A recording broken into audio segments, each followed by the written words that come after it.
So as a kid, I was never like not allowed to go in my parents' room. And if I completely ignored that rule because I went in there all the time because they had the most amazing bookcase. It was like up to the ceiling, and when I was little, I could like only see the top shelf if I was like standing on the bed. It was just, it had so many books, and I would go there and read.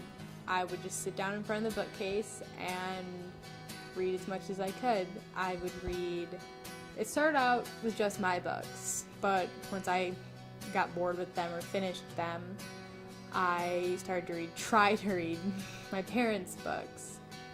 And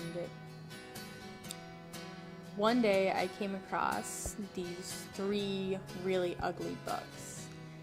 They were just blank, white covers, kind of torn up, like almost falling apart. They had no pictures. They were like this thick, and the text was tiny, and they were just these big ugly books, and they took up so much space. And I asked my mom, "Are these your books?" And she said, "No, that's your dad's copy of Lord of the Rings." And I just sort of left it at that. I didn't ask anything more about it. But then a couple days later, my dad came up to me and said, "Becca, you are now the size of a hobbit."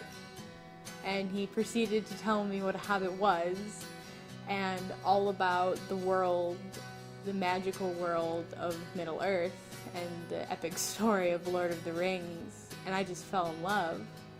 I wanted to read it today, but I was really young. I was too little for that, so instead, my dad read to me The Hobbit, and my dad is not the type of person you'd think would be reading Lord of the Rings. Like, he's a big guy, he's like 6'4", 200 pounds, hockey player, did sports in college.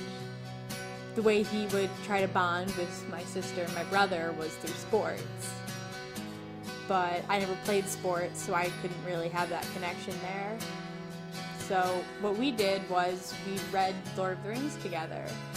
And we read Harry Potter, we read Chronicles of Narnia, we read The Wizard of Earthsea. We just read all of these amazing, fantastic books together.